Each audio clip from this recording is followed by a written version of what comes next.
En Afrique et en Asie, augmenter la compétitivité des produits finis tout en réduisant la facture énergétique grâce à la valorisation de biomasse représente un enjeu économique majeur pour les pays, tant pour maximiser la valeur ajoutée nationale qu'en matière de création d'emplois. Ces industries peuvent par exemple concerner la transformation de la noix de cajou, du riz ou encore du bois. Néanmoins, la gestion des résidus de transformation et l'approvisionnement en électricité peuvent s'avérer compliqués et coûteux pour les industriels. Le projet AgroGazelec, appuyé par le Fonds français pour l'environnement mondial, a pour vocation de les valoriser en les transformant en électricité au sein même des agro-industries. S'ils sont gérés de manière durable, ces résidus deviennent une opportunité pour ces entreprises. Leur facture d'électricité est effacée et ils peuvent également bénéficier de revenus complémentaires avec la revente de biocharbon ou de l'excédent d'électricité sur les réseaux électriques. L'objectif du programme est de développer une solution viable pour la valorisation des résidus agricoles et agro-industriels à travers leur gazéification et la production d'électricité dans des groupes électrogènes adaptés. De par sa modularité, cette technologie est adaptée pour des puissances entre 100 kW et 2 MW électriques. Cela passe notamment par la capitalisation d'expériences précédentes au Cambodge où IED Invest opère ce type de centrale depuis 2011 afin de transférer cette technologie ainsi que sa fabrication en Afrique de l'Ouest. La réalisation de projets pilotes permettra de mettre l'accent sur l'appropriation locale à travers de la formation et de répliquer ce modèle dans la sous-région, que ce soit à partir is China's leading high-tech enterprise focusing on the R&D and manufacturing of optotronic intelligent identification equipment. MEA is committed to applying intelligent identification technology to cashew sorting and processing by developing a full range of cashew color sorters, such as CF series, KM series, KF series, KFS3 series, K4 series, KS4 series, CG.A series, M series, XS series, XM series, XL series, etc. The whole scene sorting solution can be provided to raw cashew separation, whole cashew separation, split separation, broken pieces separation, tester separation, scorched separation, medium spot separation, shell separation, foreign material separation, and so on. MEA brand new cashew color sorter equipped with AI deep learning technology based on massive cashew sorting data can quickly build and iterate deep learning sorting models to break the problems of micro-color difference, mold and spores which are difficult to solve with traditional color sorters, significantly improving the sorting efficiency and impurities such as single spot,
En Afrique et ses entreprises, leur facture d'électricité est effacée et ils peuvent également bénéficier de revenus complémentaires avec la revente de biocharbon ou de l'excédent d'électricité sur les réseaux électriques.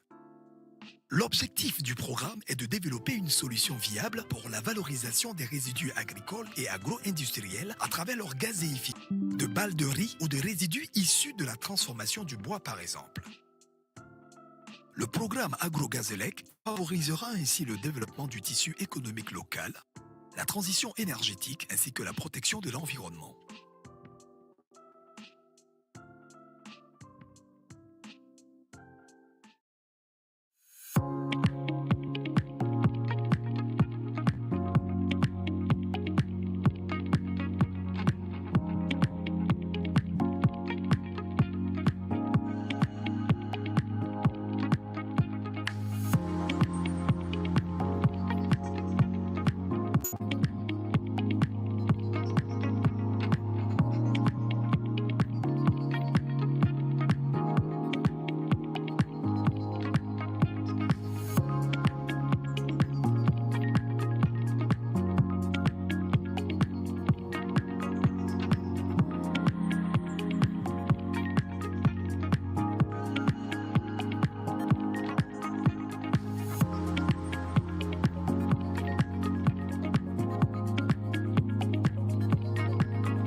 Mea was founded in 1993 and listed on the air share market in 2012. Mea is China's leading high-tech enterprise focusing on the R&D and manufacturing of optotronic intelligent identification equipment. Mea is committed to applying intelligent identification technology to cashew sorting and processing by developing a full range of cashew color sorters, such as CF series, KM series, KF series, KFS3 series, K4 series, KS4 series, CG.A series, M series, XS series, XM series, XL series, etc. The whole scene sorting solution can be provided to raw cashew separation, whole cashew separation, split separation, broken pieces separation, tester separation, scorched separation, medium spot separation, shell separation, foreign material separation, and so on.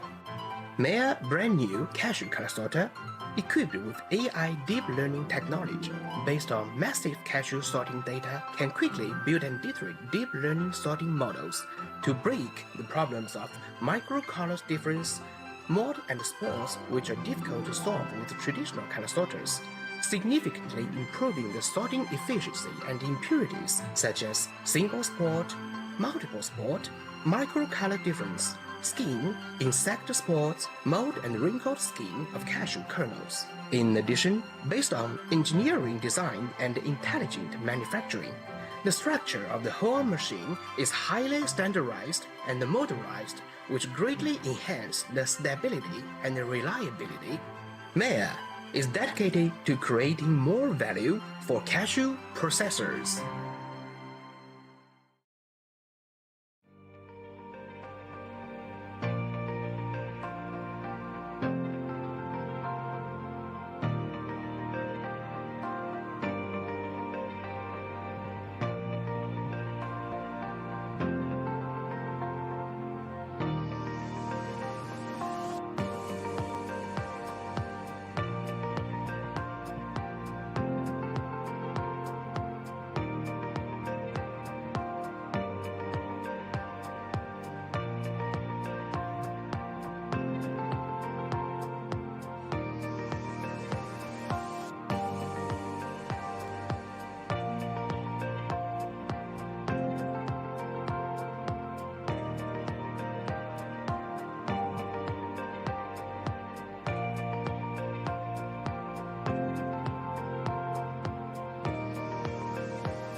En Afrique et en Asie, augmenter la compétitivité des produits finis tout en réduisant la facture énergétique grâce à la valorisation de biomasse représente un enjeu économique majeur pour les pays, tant pour maximiser la valeur ajoutée nationale qu'en matière de création d'emplois.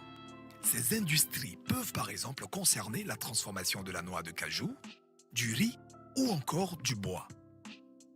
Néanmoins, la gestion des résidus de transformation et l'approvisionnement en électricité peuvent s'avérer compliqués et coûteux pour les industriels. Le projet AgroGazelec, appuyé par le Fonds français pour l'environnement mondial, a pour vocation de les valoriser en les transformant en électricité au sein même des agro-industries. S'ils sont gérés de manière durable, ces résidus deviennent une opportunité pour ces entreprises. Leur facture d'électricité est effacée et ils peuvent également bénéficier de revenus complémentaires avec la revente de biocharbon ou de l'excédent d'électricité sur le réseau électrique. L'objectif du programme est de développer une solution viable pour la valorisation des résidus agricoles et agro-industriels à travers leur gazéification et la production d'électricité dans des groupes électrogènes adaptés. De par sa modularité, cette technologie est adaptée pour des puissances entre 100 kW et 2 MW électriques. Cela passe notamment par la capitalisation d'expériences précédentes au Cambodge où IED Invest opère ce type de centrale depuis 2011 afin de transférer cette technologie ainsi que sa fabrication en Afrique de l'Ouest. La réalisation de projets pilotes permettra de mettre l'accent sur l'appropriation locale à travers de la formation et de répliquer ce modèle dans la sous-région, que ce soit à partir de coques d'anacarde, de balles de riz ou de résidus issus de la transformation du bois par exemple. Le programme AgroGazelec favorisera ainsi le développement du tissu économique local, la transition énergétique ainsi que la protection de l'environnement.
Maya was founded in 1993 and listed on the air share market in 2012. Maya is China's leading high-tech enterprise focusing on the R&D and manufacturing of optotronic intelligent identification equipment.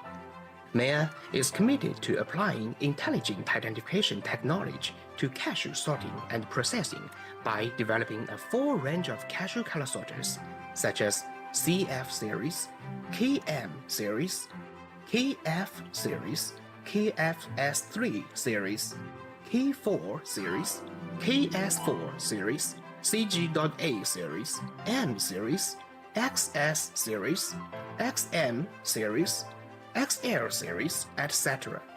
The whole scene sorting solution can be provided to raw cashew separation, whole cashew separation, split separation, broken pieces separation, tester separation, scorched separation, medium spot separation, shell separation, foreign material separation, and so on. Maya brand new cashew color sorter equipped with AI deep learning technology based on massive cashew sorting data can quickly build and iterate deep learning sorting models to break the problems of micro-color difference, mold and spores which are difficult to solve with traditional color sorters, significantly improving the sorting efficiency and impurities such as single spot, multiple spot, micro-color difference, skin, insect spots, mold and wrinkled skin of cashew kernels. In addition, based on engineering design and intelligent manufacturing, the structure of the whole machine is highly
En Afrique et en Asie, augmenter la compétitivité des produits finis tout en réduisant la facture énergétique grâce à la valorisation de biomasse représente un enjeu économique majeur pour les pays, tant pour maximiser la valeur ajoutée nationale qu'en matière de création d'emplois.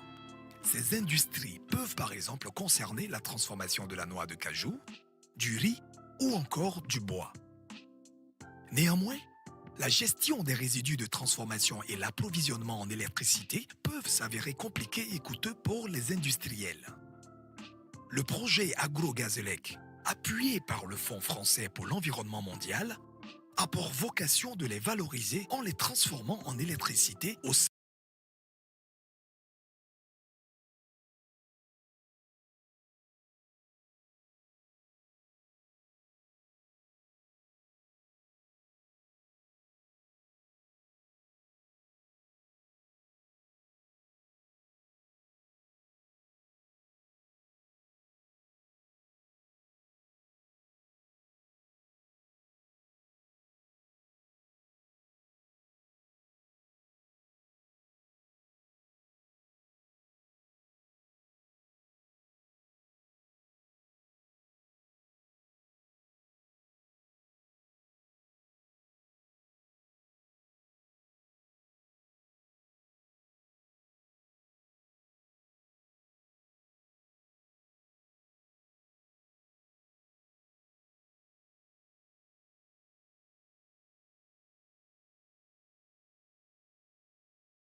En Afrique et en Asie, augmenter la compétitivité des produits finis tout en réduisant la facture énergétique grâce à la valorisation de biomasse représente un enjeu économique majeur pour les pays, tant pour maximiser la valeur ajoutée nationale qu'en matière de création d'emplois. Ces industries peuvent par exemple concerner la transformation de la noix de cajou, du riz ou encore du bois. Néanmoins, la gestion des résidus de transformation et l'approvisionnement en électricité peuvent s'avérer compliqués et coûteux pour les industriels. Le projet AgroGazelec, appuyé par le Fonds français pour l'environnement mondial, a pour vocation de les valoriser en les transformant en électricité au sein même des agro-industries. S'ils sont gérés de manière durable, ces résidus deviennent une opportunité pour ces entreprises. Leur facture d'électricité est effacée et ils peuvent également bénéficier de revenus complémentaires.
En Afrique et en Asie, augmenter la compétitivité des produits finis tout en réduisant la facture énergétique grâce à la valorisation de biomasse représente un enjeu économique majeur pour les pays, tant pour maximiser la valeur ajoutée nationale qu'en matière de création d'emplois.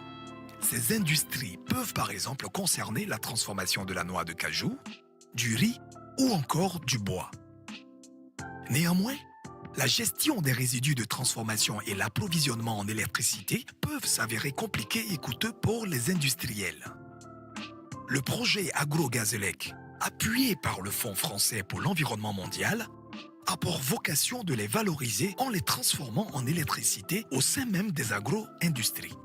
S'ils sont gérés de manière durable, ces résidus deviennent une opportunité pour ces entreprises. Leur facture d'électricité est effacée et ils peuvent également bénéficier de revenus complémentaires avec la revente de biocharbon ou de l'excédent d'électricité sur le réseau électrique. L'objectif du programme est de développer une solution viable pour la valorisation des résidus agricoles et agro-industriels à travers leur gazéification et la production d'électricité dans des groupes électrogènes adaptés. De par sa modularité, Cette technologie est adaptée pour des puissances entre 100 kW et 2 MW électriques. Cela passe notamment par la capitalisation d'expériences précédentes au Cambodge où IED Invest opère ce type de centrale depuis 2011 afin de transférer cette technologie ainsi que sa fabrication en Afrique de l'Ouest. La réalisation de projets pilotes permettra de mettre l'accent sur l'appropriation locale à travers de la formation et de répliquer ce modèle dans la sous-région, que ce soit à partir de coques d'anacarde, de balles de riz ou de résidus issus de la transformation du bois par exemple. Le programme AgroGazelec favorisera ainsi le développement du tissu économique local, la transition énergétique ainsi que la protection de l'environnement.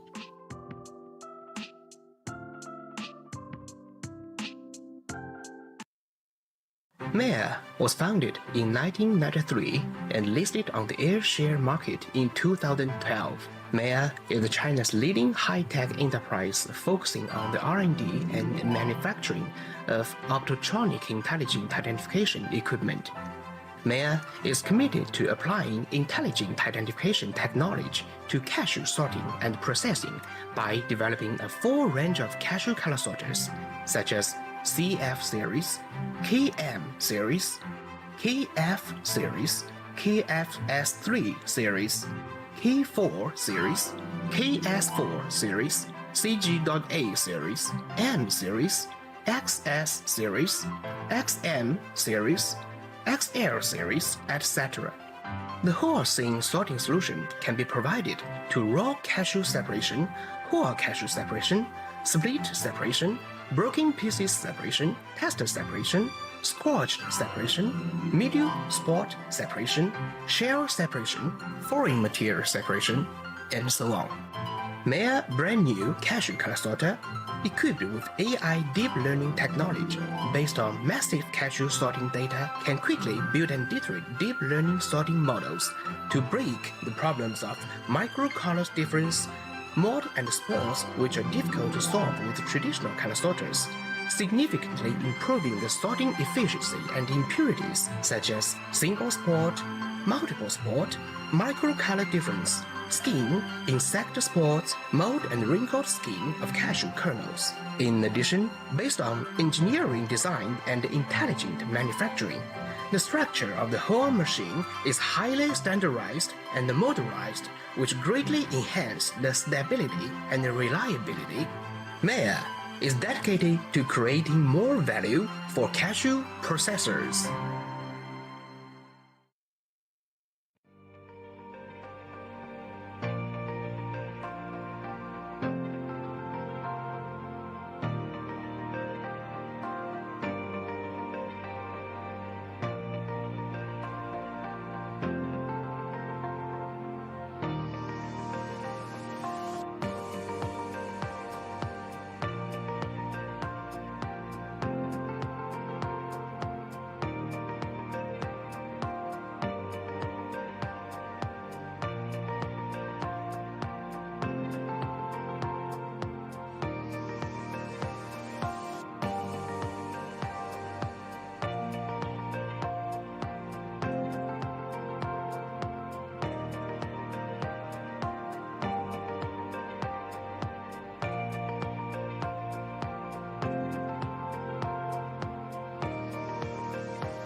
Recording in progress. Hello from wherever you are, and thank you for joining the first Global Market Encounter of 2025 with me, Fitzpatrick.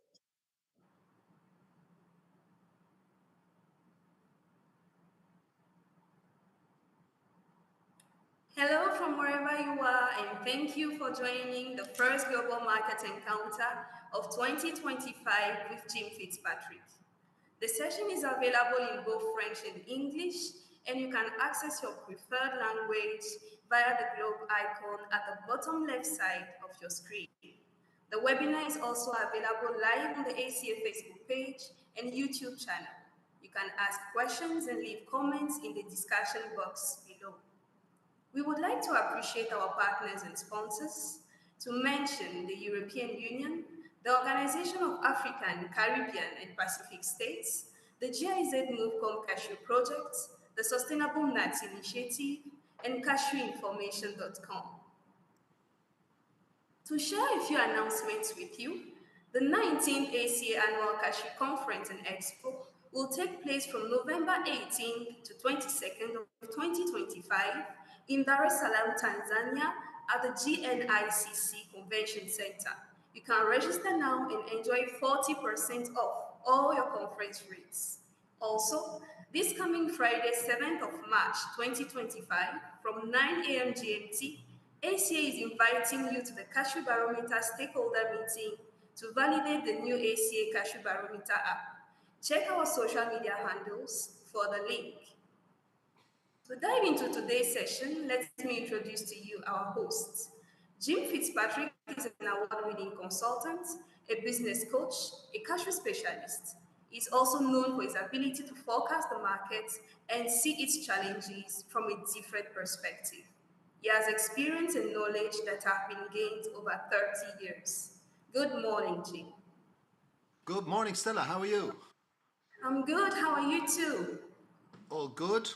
All good. Just back from the World Cashew Conference. Back from the Mewa, India before that. Interesting times. The floor is yours for today's session. Thank you, Stella. Good morning, everyone. Good afternoon. Wherever you are, you're very welcome to the first GME of 2025. Today we're going to take a kind of a mixed approach. We're going to have a look at some of the market information topics and some of the reasons to be careful, particularly at this time of year. And of course, we're going to have a look at the market. We'll look at production and the outlook for production across the globe. We'll have a look at some of the big factors on demand and consumption, and there are big questions now.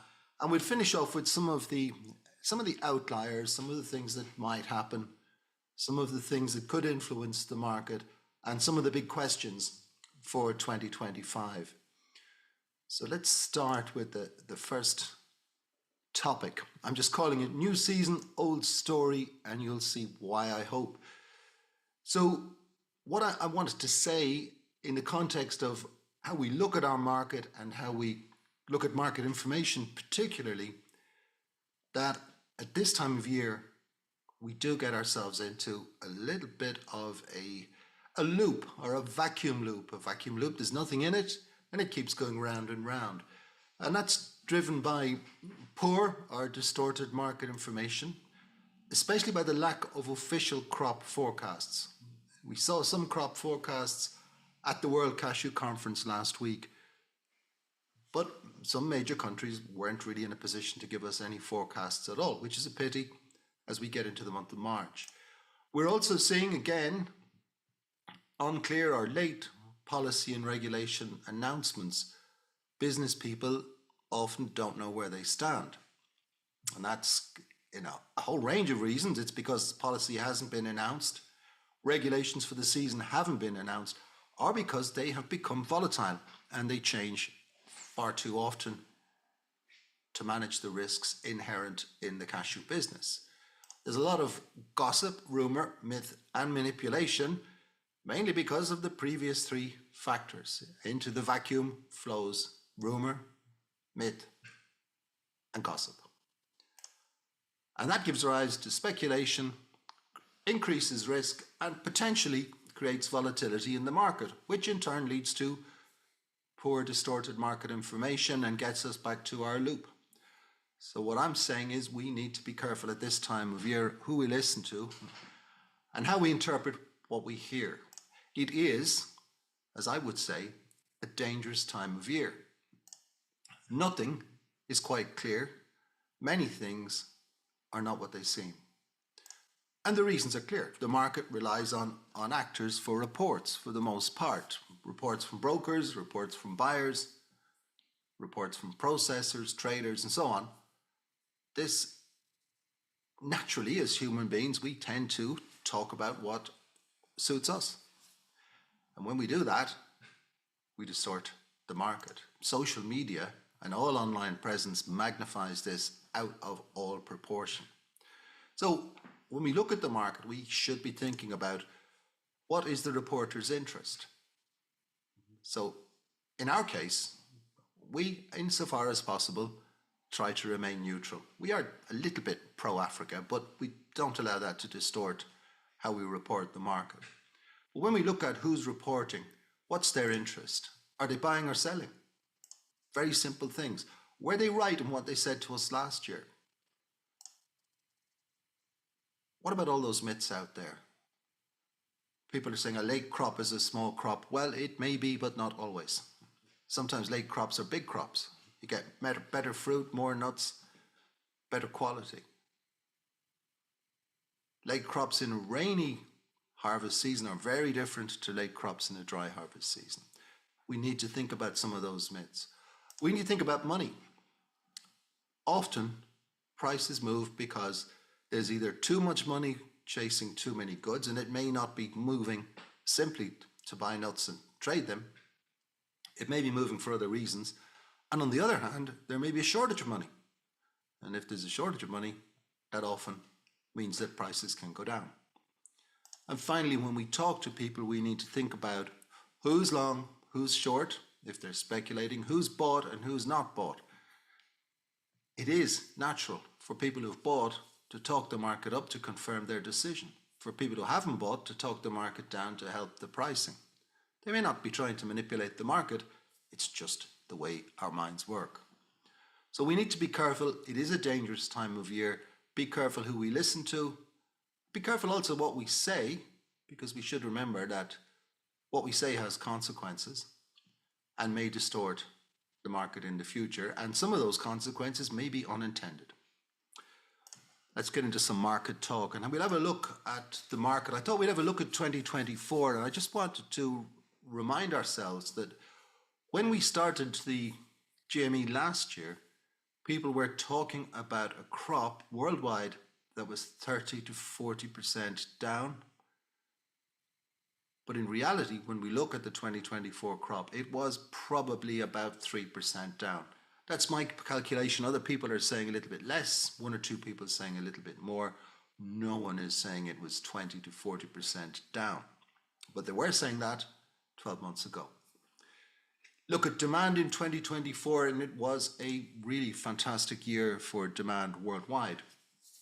A record year, in fact, a record year for kernels imports and for kernels consumption. And when we look at it, just looking at those big markets, US imports up 23%. We're going to come back to that. European imports 11%. China still growing quickly, up 12%. Consumption in India up. And if we average all of that out, and these are provisional figures, 2024 isn't that long gone. And statistically, it's only like yesterday. World production, world consumption and demand was probably up around 9%. Now, that's using imports as the calculation number. So it's important. All imports may not be consumed. So we still have that mix to sort out as the year goes on. So when we look at that situation on production and demand, and we look at how that has expressed itself in the balance of supply and demand, I just put this chart together just to look at the blue, which is production, and the red, which is consumption, calculated over recent years. And as you can see, since 2021, when Cambodia came online as a major producer,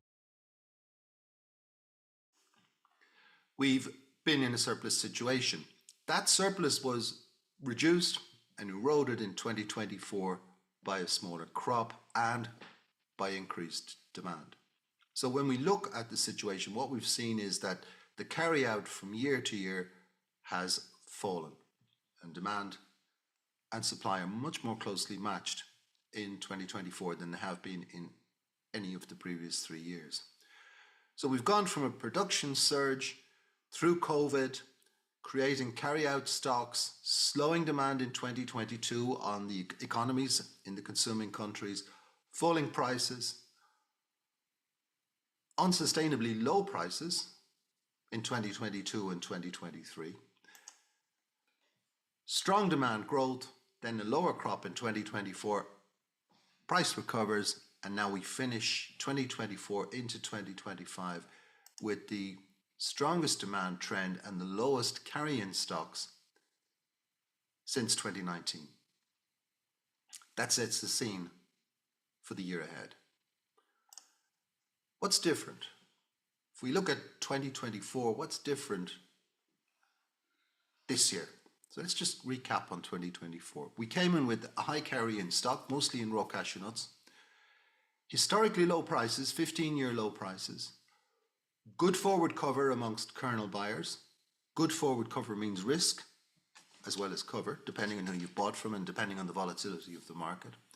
There was talk of very poor crops and slow arrivals. That's this time last year. RCN prices did not match kernels prices, as we know. There was uncertainty regarding regulation in African countries, particularly in relation to export. At that point in the year, we wondered, would the Benin export ban work? We wondered, would there be any changes in other countries? It was a market looking for a reason, looking for a catalyst to go up from historically low prices with a lot of talk about the crop and regulatory uncertainty. Let's go 12 months forward and look at March 2025. So where are we now? Well, we got a lower carry-in stock of raw cashew nuts. It was boosted by really good crops in East Africa. We've got kernels prices at the 10-year average. Interestingly, when you look at it, compared to last year, yeah, for certain it's gone up a long way, but when you look at it historically, it's in or around about the 10-year average. This price should be workable for just about everyone in the chain. We certainly have more kernels inventory at destination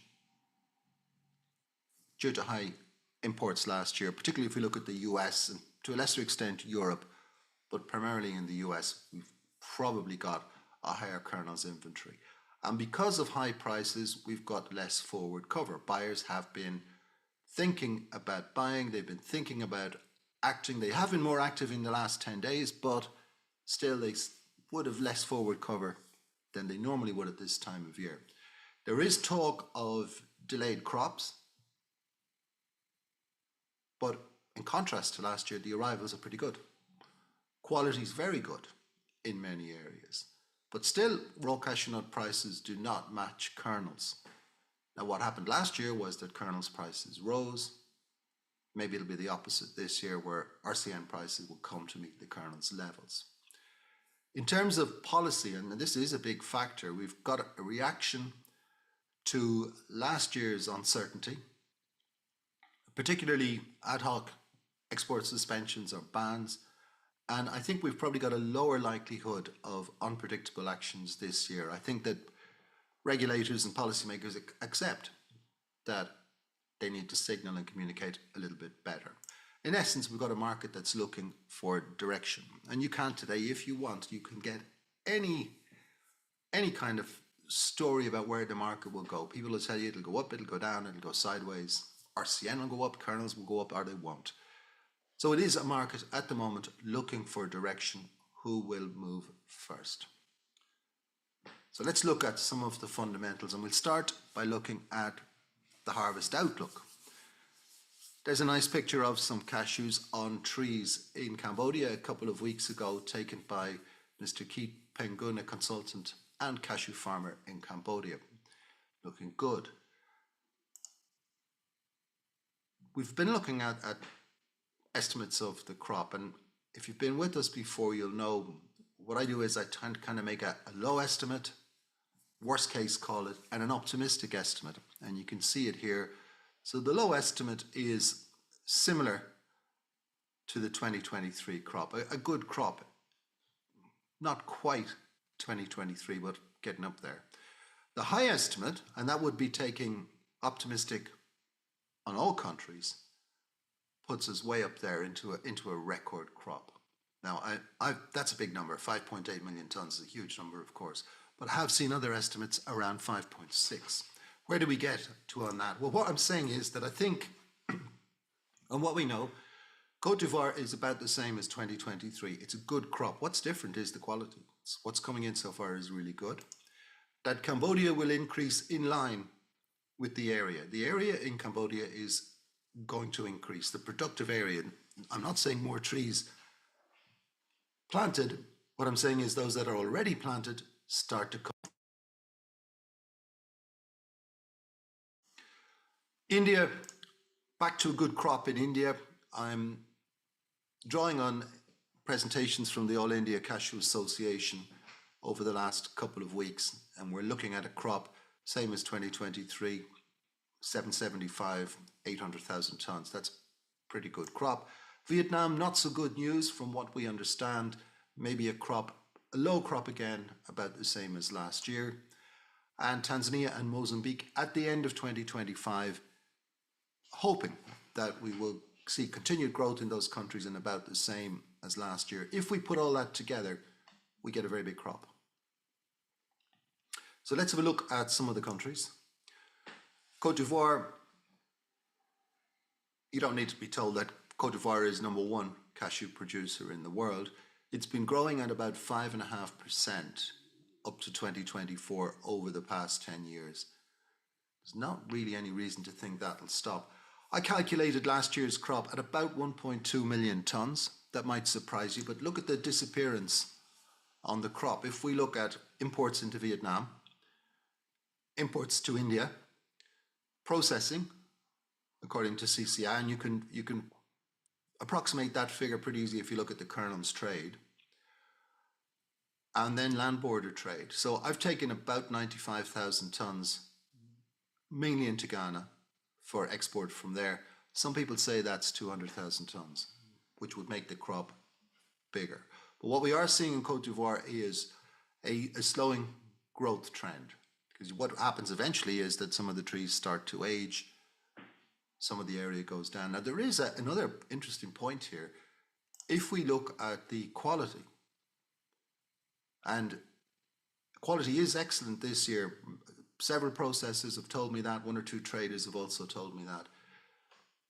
If, for example, you got an average quality up around 50 pounds, which is what's been coming in, unlikely to be maintained for the whole crop, but that adds 8% in outturn. So you get a double effect. If you get more nuts and higher quality, you get the double effect on production. Farm gate prices have been steady. They are above the minimum farm gate price at the moment.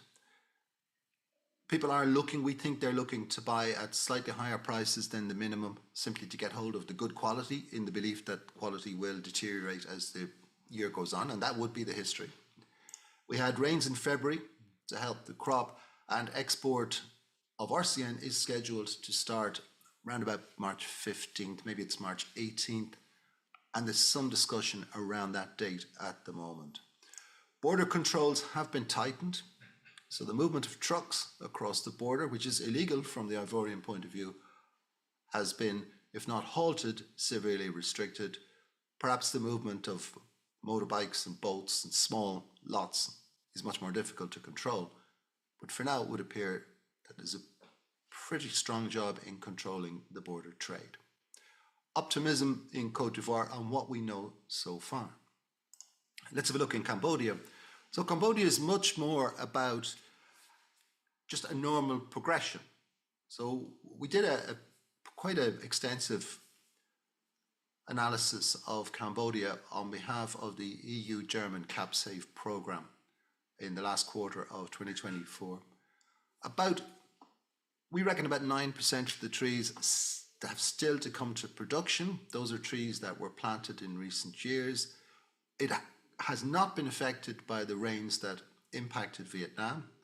We have seen hot days and cool nights, and we have to remember that last year, when 840,000 tonnes approximately was produced, yields were lower than expected.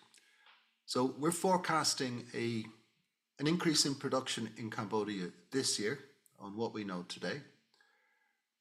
I don't think that growth will continue at the same pace. Remember that growth in Cambodia over the period of recent years has been 23% per annum. That cannot be continued. That's going to drop right back, but it is still going to grow. And we think it's going to hit 1 million tonnes sometime around about 2028, 2029, not taking into effect any annual weather conditions. So it looks good in Cambodia. Most of the Cambodian raw cashew nuts, about 96%, goes to Vietnam for processing. So in terms of global production, let's have a quick spin around the globe and look at some of the factors. In Vietnam, we hear of rain damage. The crop may be a little bit like 2024, not a great crop. In India, as I mentioned, All India Cashew Association talking about a pretty good crop, up there with the best Indian crops. We have heard in recent days some areas reporting weather problems. There's also moves to look for support for farmers. It's difficult, as I said, to work out how real the problems are. But All India Cashew Association, 775 to 800,000 tonnes, compared to something like 625,000 tonnes last year. In Mozambique, the Nuts Institute in Mozambique, IAM, report a crop of up by 30% on the previous year, around about 186,000 tonnes, already just under 70,000 tonnes exported. That is a really good crop. There are always discussions around the actual crop in Mozambique, but one thing I think we can say for pretty much for certain is it's an excellent crop. Tanzania, well, we were working off about 450,000 tonnes, but the Cashew Board at the World Cashew Conference informed us that the crop was more than 500,000 tonnes. That is pretty remarkable, and that trend appears likely to continue in Tanzania in the coming years. Nigeria, not a great deal of bad news, no adverse reports at all, and there are efforts to regulate the crop. Looks good, no problems reported. In Benin, well, a range of estimates, but they're all pretty positive. Now, these are big numbers. I've heard an estimate from a government body of 203,000 tonnes. I've heard an estimate from a leading processor, 240,000 tonnes. The export ban remains in place. We hear some border trade, illegal border trade, has been going on. Shipments cross borders even at this early stage. The farm gate price is quite low given the quality in Benin, and it is quite likely that there will be pressure to move product across the border, but it's based in the overall goal of increasing processing and feeding the new processing plants in the country. In Ghana, farm gate prices, and this is, earlier we talked about money and money chasing product, and where there's too much money, there's too high prices. Well, I think Ghana might be an example of that. Prices went way up there early on, 23 cedis a kilo, and it's headed back down again, back towards the minimum or the recommended price of 15 cedis per kilo. So that appears to indicate a decent crop, appears to indicate that the market has kind of come to its senses at this point. In Guinea, again, the Guinea Cashew Board informed us of a crop of 200,000 tonnes, just over 200,000 tonnes, excellent growing conditions. Again, one or two people asked me, did I think 200,000 tonnes was a real number? I was surprised. It could, of course, be true. I don't know more than the Guinea Cashew Board. It's a big number. It's a big crop. Burkina, well, again, there's a bit of a conflict between some of the estimates. An estimate of 195,000 tonnes was floated at the World Cashew Conference. I can't figure that one out myself. We see exports 109 or 110,000 tonnes. We see processing maybe 15 to 20,000 tonnes. I think the crop 130,000 tonnes, but it looks like it's again a good crop. And in Sagabi, we see good reports from our colleagues at Comafrique at the World Cashew Conference and from the Lift Cashew Project. All good, all positive. So as we look around the world, apart from Vietnam, and Vietnam produces about 7% of the world's cashews, we're not seeing bad news on production. This looks like a good crop. On what we know today, things can change, particularly in India. It can change because that crop is a little bit later these days. You could get disruption in Côte d'Ivoire. It's all possible, but it looks good on what we know today. So if we look at the production outlook, we see favorable weather, generally speaking, a few isolated problems, Vietnam being a case in point, increasing production in Cambodia, improved quality and good volumes arriving in West Africa. In India, all the early indicators are good. Give it another 30 days and we'll have a much better idea on that, but looks good. It seems to me that worst case for 2025 is similar crop to 2023. It could be 10% higher than that, all going well. Now, all going well is a big statement because all rarely goes well, but most things may, and we could see a record crop this year. Does that mean prices will go down? Not necessarily. We can't just go big crops, low prices. There's an old saying in commodity trading, big crop, big prices, and sometimes it has a perverse logic. Let's have a look at demand and consumption. And I wanted to remind ourselves, again, thinking, big picture market information, let's just remind ourselves where cashews are consumed.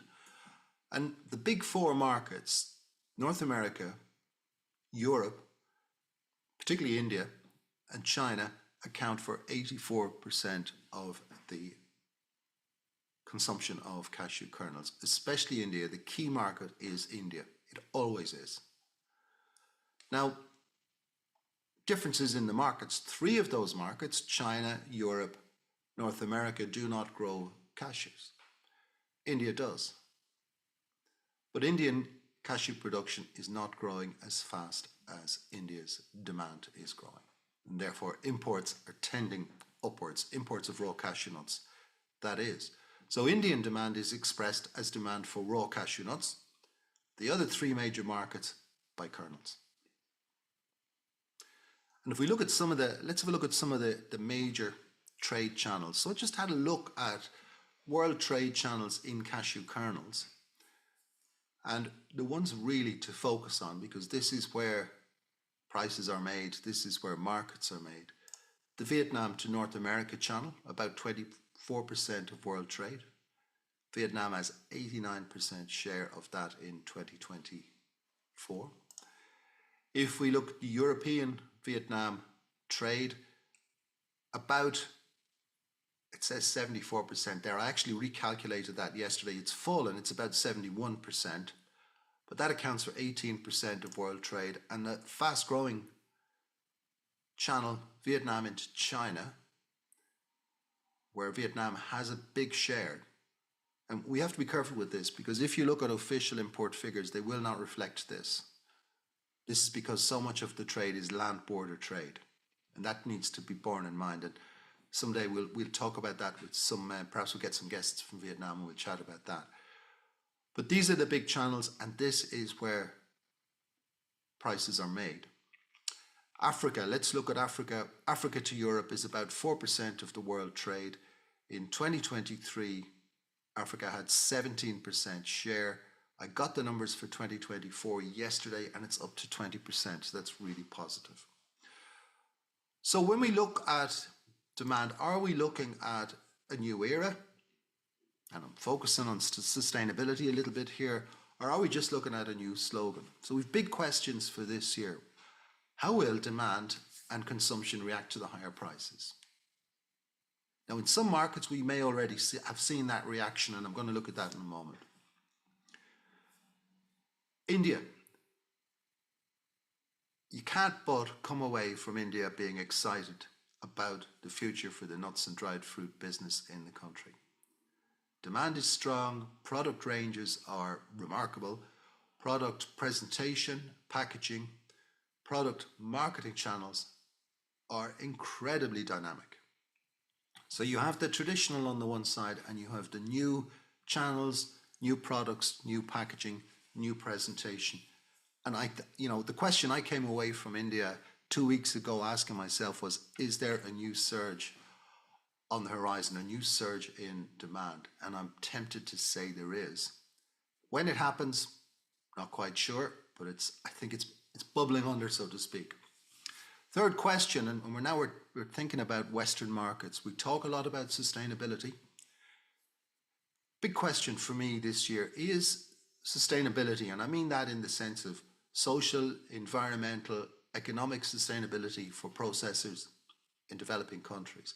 Is it just a brand for the buyers of cashew kernels in the West, something to be used, exploited, or is it part of their identity? Are we seeing real change, or are we simply seeing a new aspect for branding and sales to focus on consumer trends? That's a question that is being answered, and I'll come back to that one a little bit later as well. But first I want to look at how do all these factors react? How does demand come together in the cashew sector? What are the things we need to look at? What are the distortions? Raw cashew nuts supplied, that's production, that's the carrying stock. The processing capacity. So we need to look at processing capacity. How many nuts can be processed in a given place over a given period of time? But we also need to look at the viability of that processing. Is it profitable? Is it sustainable? Is it propped up by supports that won't last forever? Can it stand on its own 2 feet? How likely is there to be a change in processing capacity? If we look at India as an example, processing capacity is likely to grow as mechanized units come on stream. How will that impact other units? Will there be a surplus processing capacity in India? Will that have a downward force on kernels prices in the country? Consumer trends, the raw cashew nut trade. So the trade is different to the supply. The trade is a different business culture. It's volatile. It's not an easy one. It can be very profitable, but it can also be highly loss-making. If we look at kernels, forward contracts, how many forward contracts have been made? How many people are covered? What price are they covered at? How reliable are those contracts? Do they trust them? How will they manage if prices go up? Will they need to rebuy? Will they need to renegotiate? How many of them will actually do the same thing if prices go down? And that's happened in the past too. Buyers renegotiate as well as processors. And finally, the kernel's price volatilities. When we look at all these factors, it's complex. Demand is not just about low price, high demand, or vice versa. So we need to look at the developments in Africa on processing, the transition in India, ongoing, slow process of transition, the mismatch on raw cashew nut prices. Consumer trends, you know about these: snacking, convenience, sustainability, conscience-driven consumption. The RCN chain. We need to ask about this chain. I mean, it's being increasingly regulated, mostly at origin. There's lack of linkages. So if you buy from a trader, you have a different business than if you buy from a farmer or a co-op. If you have your own sourcing operation in the country, your experience of the raw cashew nut market is very different to someone who's a cost and freight buyer just buying at the time of shipment. We need to think about volatility. Volatility of kernels prices is, generally speaking, a destructive force for demand. It slows growth, but what we are seeing now, and increasingly so, is the power of the retailer.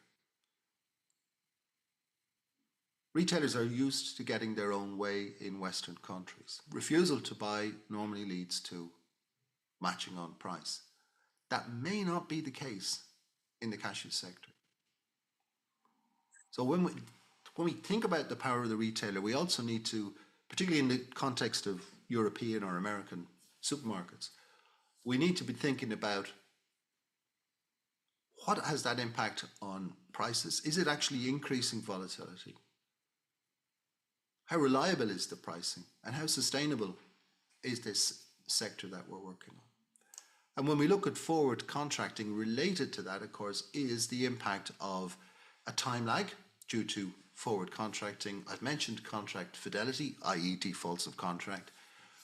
The transfer of risk. So in forward contracting, the risk is transferred from the supplier to the supermarket. So it might be a roaster, might even be a supermarket, to either to an importer or to a processor exporter. And what does that transfer of risk involve? And as it's transferred, does it make the system less stable and potentially more volatile? So a lot of factors we need to look at. Let's have a look at some of those in relation to specific markets. And we'll start with India. So you can see with India on this chart, so Indian production year by year, orange bars, you can see it's not going far, it varies year to year, smaller crop in 2025. And imports have been a little bit volatile, but generally speaking, a strong upward trend on imports. 2022 probably imported too much and there was a carry-in. And that's about worked out now, that's gone. So India is the largest consumer, world ranked number 1. It's been growing at about 5% in the 5 years up to 2023. India is the largest consumer. It's the key market for growth in world consumption. It imports 60% of its RCN. And now India is changing a little bit, has been changing for some time. Factors of convenience, value, online sales are really starting to impact on the market, and the perception of cashews as a high-priced, unaffordable product is beginning to be addressed. There still is a relatively low penetration of these products to the total population. India is a very big country, as you know, but still cashews don't reach as many Indians as we would hope they might. If they do, or should I say when they do, we could see a real explosion in consumer demand for tree nuts. And that's going to be complicated by international trade restrictions this year.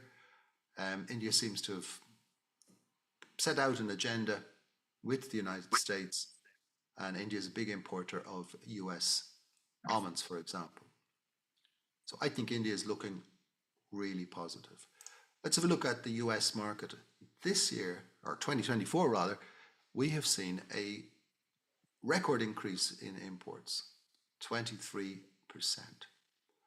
And what you note from the chart, so we have the total imports in blue, and you can see that that's been moving up.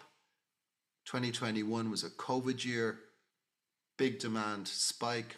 2022 in the second half especially, economic impact. 2023 not so good, and 2024, well, this massive increase, new record in fact.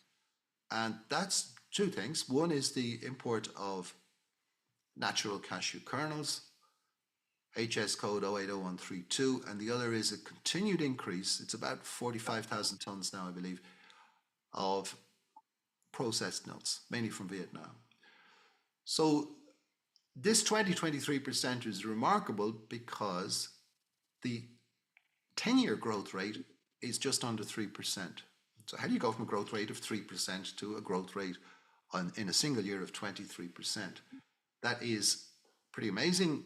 You can see that processed imports, now bear in mind processed imports are much lower than natural kernels imports, but they're growing at 13% per annum, fast growth. These are mostly bulk packed, roasted, ready to go cashew kernels. So retail sales grew at about 7%. So now we got another figure in there. We need to reconcile 7% retail sales growth with 23% growth in imports. That looks to me that there may have been a building of an inventory in the US in 2024. And it would make sense, because if you've got rapidly rising prices, that's the first factor. You can get some material into the warehouse. You bear in mind, we were at the bottom around about $2.40 FOB for 320s. And the market today let's call it 335 on average around the world, higher in some places. If we look at that, well, for the difference in that price, you can carry those nuts for some time and still make money out of them. The other aspect was large-scale contract defaults related to the RCN restrictions. So you get those defaults, people need to be defensive on the one hand, so they import as much as they can a little bit earlier, but on the other hand, they're also negotiated or pushed into a situation where they have to buy additional contracts in order to get their low-price contracts. And for the most part, that's worked out because the market has stayed relatively stable. So we've got these three factors. We have strong retail sales growth, and that is strong. 7% is really strong. That doesn't cover the entire consumption, but it covers a large proportion of it. Looks like there's some inventory building and growth in processed imports. Relate that back to prices at the retail level. So the lower prices were generally speaking not passed on in 2022 and 2023 to consumers. They weren't passed on because there was uncertainty. There were other costs going up, the cost of oil, the cost of transport, the cost of labor. All these things were going up. Supermarkets didn't pass on those price drops, but they are beginning to pass on some of the price rises now in 2025. What will the impact of that be on US imports this year? Questions about the US, generally positive though. Similarly in Europe. So European imports have moved up by 11%. And what's interesting is, well, and you can see that European imports have been going up pretty strongly over the years. A couple of interruptions. 2018 related, I guess, to the very high prices in 2016 and 2017. Remind ourselves, 320s were above $5 at one point. And again in 2022, when the economic conditions in the second half of the year following the Russian invasion of Ukraine, we had a slip back, we had inflation, we had economic uncertainty, and sales dropped back a little bit. When we look at the sources of supply, I suppose the main factor is to note that Vietnam, 71-72% dominates. Vietnam's actual quantity up by about 10,000 tons. But the news really is that Africa's share, and I've just taken all Africa here, we can go into detailed countries another time, at about 20%. That is a record. And Africa's share is growing over the last 5 years at an average of 28% per annum. So we are seeing the impact of African cashew processing, especially West African cashew processing, in the European market. So this may mean that European buyers are serious about sustainability and that they are prepared to pay more for closer, more sustainable sources. Time will tell. So in Europe, we see steady growth over 10 years and a growth spurt in 2024. Africa's share is up from 17 to 20%. Brazil especially, but that was due to a low crop. Vietnam and India, even though they increased their trade by volume, they did lose a little bit of market share, and that was lost to African countries. Generally speaking, the higher prices have not yet been passed on to European consumers.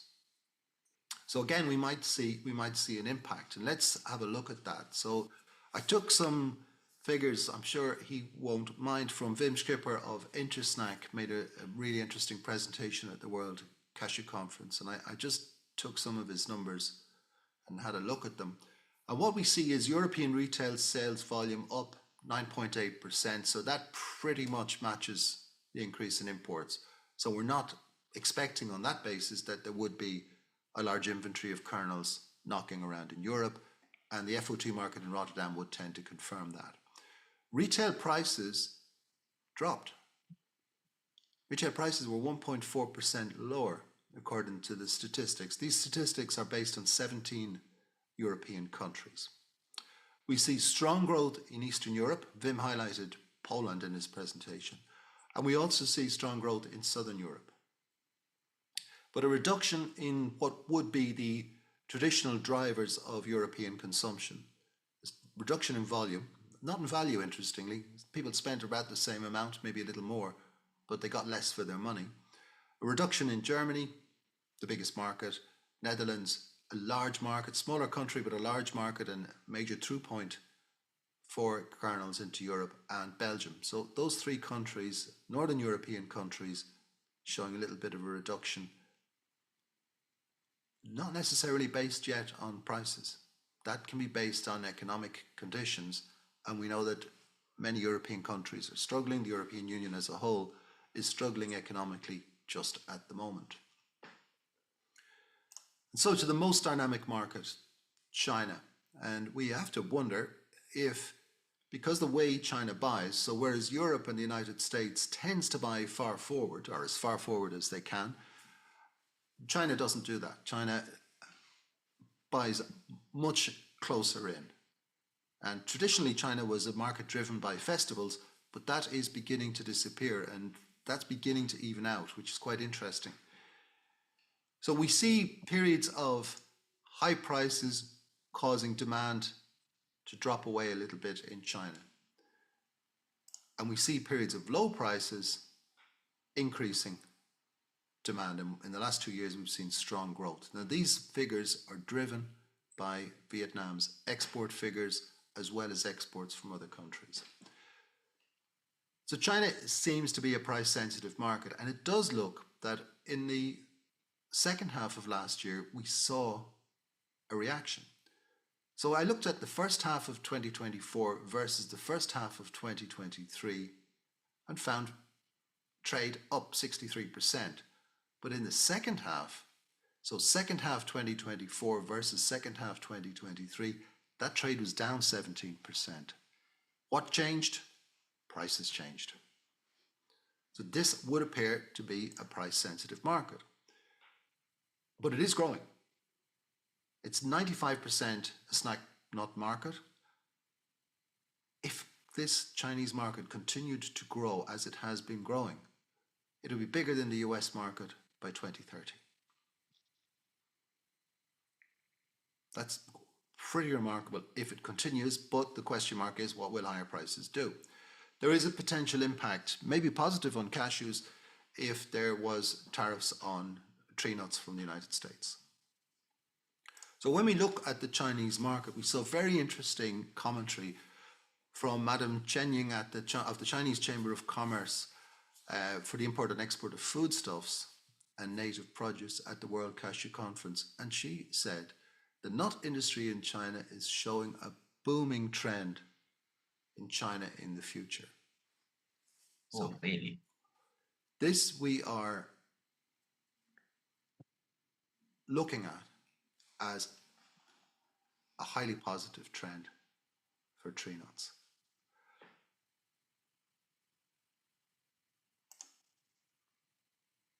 So let's think about, how do higher prices tend to impact demand in these three big markets? So in this chart, what you can see is the annual price average, that's the dotted line, and there's the scale on the left, versus the change in demand. So the growth or fall in demand in North America, the red bars, and in Europe, the blue bars. Basically, if it's above the line, it's good news. If it's below the line, it's not. So generally what we see is that, yeah, higher prices, here's 2016-17, slowed growth. Probably more in the US than in Europe, but nonetheless, the US market contracted in 2016 and grew slowly in subsequent years based on the impact of higher prices. The European market, steady growth throughout, but again, it's much slower growth during periods of high prices. So high prices do affect demand. There's no doubt, but it has continued growth. Even through periods of high prices, there has been growth. If we look at the two big negative points, they're both more influenced by economic conditions than by high prices. So the end of the financial crisis, 2010, 2011, and 2022, I mentioned already the economic difficulties of that year in rising inflation following the invasion of Ukraine. So what we can say is, whereas it's likely that demand growth will slow down in 2025, it certainly doesn't look, based on any trend we've seen in the past, that it will be halted, devastated, or that there will be a major contraction in demand based on the current level of prices. What we can say is that if we look at this period, 2012 through to 2015, when there was price stability, that we did see strong growth. So we can say that price stability has been good for demand. So if I was looking at this and I was saying, what's the best thing for demand in 2025? I would say stable prices, number one, and stable prices in or around about the current levels, if those can be sustained by the supply and demand balance. Quick look at China then, and first thing we see, very volatile situation. So again, the red bars are the growth or fall in demand in China in any given year. The lines are the high-low average prices for the year. And again, we see in times of low or stable prices, really strong growth. 2019, 2023, but China is also impacted by economic conditions, 2022, 2011. So we need to look at the state of the economy in China to give us a guideline. But right now, I think we can say probably China is more price sensitive than Western markets. The United States is more price sensitive than the European market. But in all three, we are likely to see some impact of price volatility. So demand and consumption outlook, strong underlying trends in consumer demand. They've been there for a long time. There's no sign of that changing. Markets like China, as I mentioned, and India have already felt the impact of higher prices. That's because forward buying reaction to price changes is much quicker in those markets than it is in Western markets, where, because of the nature of so-called modern retail, supermarkets, forward contracting and tenders, price impact takes a lot longer, maybe 6 months to a year, in some cases even longer than that. It depends on when the market moves up. Inventories may be higher, and I'm talking kernels inventories may be higher in some markets than in previous years, especially the United States. That might slow buying, but shouldn't have an impact on demand overall. And to balance it, I'm thinking that forward contracting is a little bit less than it would have been in a typical situation, simply because many buyers will have been anticipating lower prices. They haven't really got them. Maybe it's about, what would you say, 10 cents down, I think, on the year so far for kernels. Doesn't look particularly weak. People talk about lower prices, but they can't really look at lower prices on kernels until they see more competitive prices on raw cashew nuts. So my conclusion would be that demand will not collapse this year, but growth rates for cashew kernel demand will slow down. So this means that we will end up again in a surplus position, all going well on the harvests, but the time for demand to catch up with supply, which I would have said was 2028, now might be a year or two later than that. We're not going to see the market go into deficit anytime soon. There's a strong argument here for building long-term demand, perhaps generic promotion of cashews, in order to allow the growth in demand to catch up with the growth in supply. So some of our questions, the last section is outliers and big questions for 2025. So I'm thinking, first of all, policymakers, the flow of money. Anything that restricts the flow of money negatively impacts farm gate prices.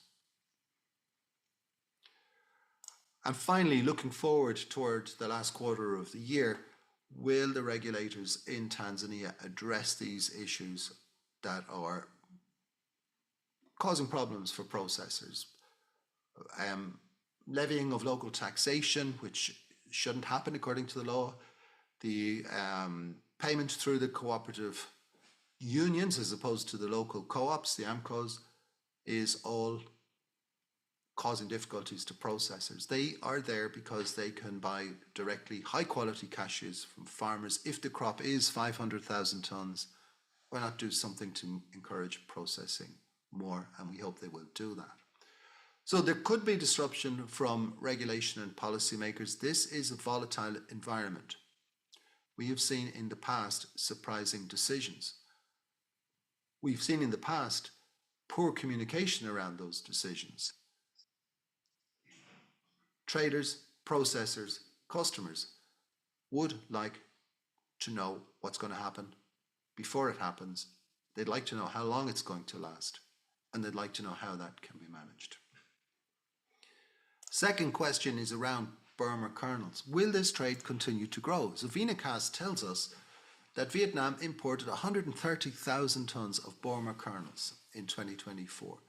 Burma kernels are partially processed, shelled but unpeeled cashew kernels. They can be exported, sometimes popular in China, increasing popularity in other markets, but also they're peeled and processed in the normal way. This trade means that Vietnam is Africa's largest customer for kernels, as well as for RCN. And now when we talk about regulation, we start to wonder how dependent is African processing becoming on its competitor in Vietnam?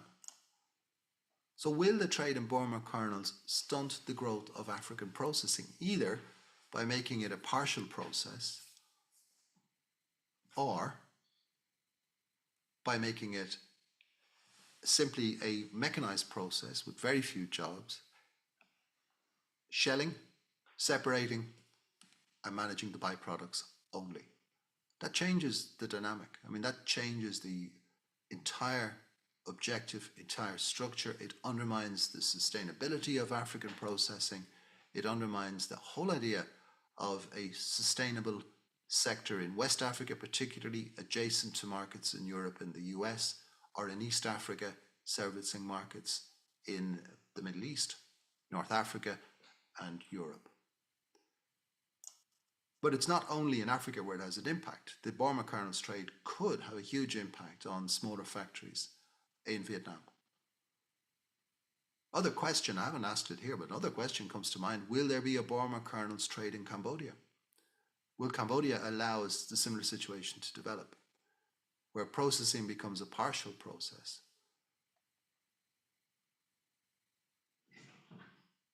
Now you might say, well, Burma kernels trade, at least you're not moving 4 odd tons of raw cashew nuts for every ton of kernels you produce, and that's true. But you are sacrificing traceability, you are increasing food safety risk, you are undermining the sustainability of the sector. It's not origin processing, it's a version of origin processing. This is important, and it brings me to the question, are we as a sector aligned with the drivers of consumer demand? And this is going to be a big factor this year. Now we are seeing plenty of buyers, they're mostly Europeans as it happens, looking to develop better supply chains, and they're looking in all origins to do that, and they're looking for quality, they're looking for shorter supply chains, traceability and transparency, and now increasingly labour and environmental compliance. Europeans need to do this because it's becoming the law. They are now responsible for their supply chains. There is no deniability anymore, or at least from 2028. Are we aligned with servicing that? And I think in many ways we're not. We've got long supply chain, variable quality, lack of traceability, lack of transparency. Look at the market information discussion 40 minutes ago. And we have very variable levels of labour and environmental compliance. This is a question, this is not about just making a sale, this is a systemic threat. If this sector, if the chain is not aligned with the drivers of consumer demand, they'll stop buying. Nobody needs cashews. Everybody wants them. Nobody needs them. Question 4, is sustainability just a label for African processors? And I think this is an important question. So this sustainability tree, this is something I think I showed you last year when we were talking about these factors. And I was arguing that African processing is highly sustainable. In fact, I was arguing that origin-based processing, whether it's in Vietnam or Cambodia, whether it's in India or in African countries, is sustainable. But my question now is, has it become just a label? When we talk about responsibility in the supply chain, when we talk about location, when we talk about traceability, transparency, managing climate change, social justice, are African processors, many of them new investors, of course, are they just paying lip service to these things? Or is it part of their identity? And that's a really important question during 2025. How can the chain be made more fit for purpose? Well, this is related to the last 2 or even 3 questions. Greater integration of the farmer and the processor, the supply chain. So whether it's a local processor or whether it's a distant processor, integrating into the supply chain makes sense. If you want to buy West African raw cashew nuts, ideally buy them from farmers, whether you're in India, Vietnam, or wherever you are. It should be the same. Buy from farmers, buy from co-ops, buy from local organizations that can work with you. You may find that international traders help to facilitate that. That works too, but it needs to be done. The old-fashioned commodity trade doesn't work in the modern environment. Second factor is lower processing costs. So when we look at processors, and mostly I'm talking about African companies now, processing costs remain too high, and these are down to management, infrastructure, for example, power, and the quality of raw materials. So this year we are seeing improved quality in many countries in West Africa, but it's not a trend. It is likely to be a single year. In fact, up to this year, what we've seen is lower quality. So are we going to see that back again? We need more innovation too. Businesses need to start thinking about how they package. We saw the big bags, processing, packing for processors. Recently again, great idea. It works, it's in demand. But also ideas of secondary processing, roasting, or batch-ready kernels, kernels that are ready to go into the manufacturing process, that do not need re-cleaning, that can be used directly in process with confidence. And the last thing I'd say is we do, over the long term, because supply and demand will rebalance, we do need more production, but it should be through higher yields and not more trees. The area suitable in West Africa is going to decline. The area suitable in Cambodia has been mainly planted. The area suitable in East Africa is getting there. So we need higher yields. In West Africa, we're looking at yields as low as 250 kilos per hectare. Now, in some countries, Cote d'Ivoire, maybe it's 400 kilos per hectare. In other countries, it's also better. But compare that to the average in Cambodia, 1.42 tons. And it makes me think that the answer is improved yields, not more trees. The chain needs to adjust to become fit for purpose. Otherwise, we're going to be sitting talking in 2 years, 5 years, 10 years from now, and it'll be wondering what happened to that opportunity. I think it's quite likely that RCN prices will fall. It's much more likely that RCL prices will fall than the price of kernels will rise. So therefore, I'd be taking my time on buying my raw cashew nuts at the moment. But bear in mind that high quality raw cashew nuts are always going to be in demand. And if you wait too long, you may end up buying lower quality material. I do see, just looking at the supplementary questions, I do see RCN prices falling.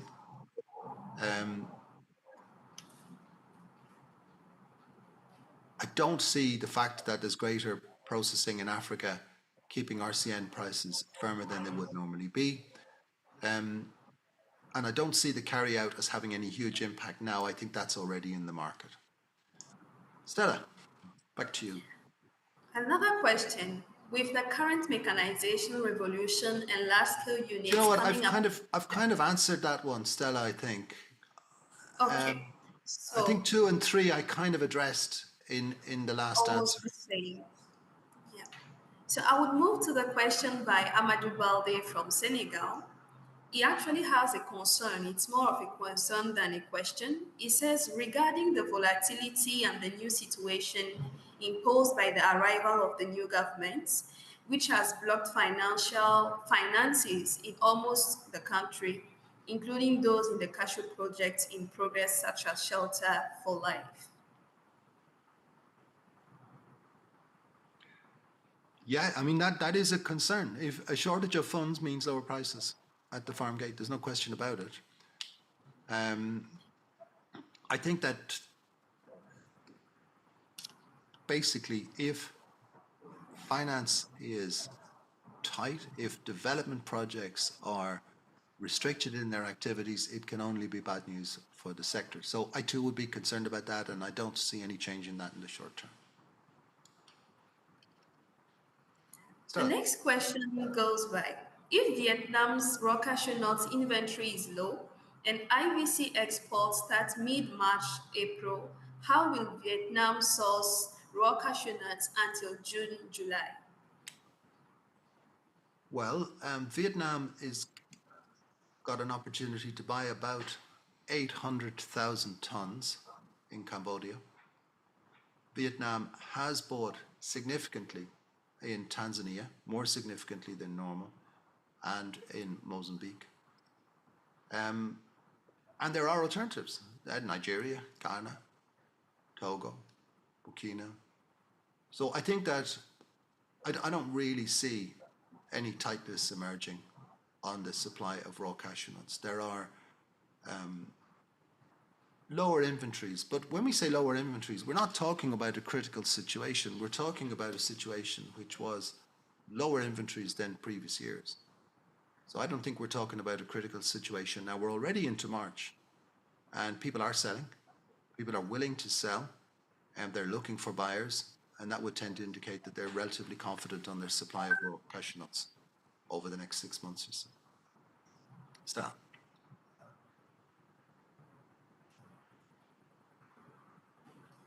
We have another question. With strong Vietnam CK exports and well-filled stocks, will demand be sustained? Will demand sustain? Yes. Well, that's what we've been talking about, and I think demand will grow more slowly, but it will be sustained during this year. The underlying trends in demand are strong enough to indicate that demand will remain relatively strong. The only thing that could really change it would be some form of economic shock or some possible volatility in price. So if for some unforeseen reason prices of cashew kernels jumped up, that would impact demand. If we had some form of economic shock, demand, particularly in the West, would probably get impacted. But I think demand will be sustained throughout the year. Just don't expect the kind of growth we saw last year. I have exhausted the questions that were brought to us today. Thank you for the first GME of 2025. What would be the outlook for the next session?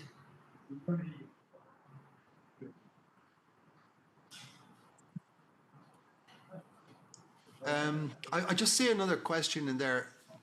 How have the recent showers in IVC affect the crop development? Generally good news for the crop, those showers. I think that it's going to be, I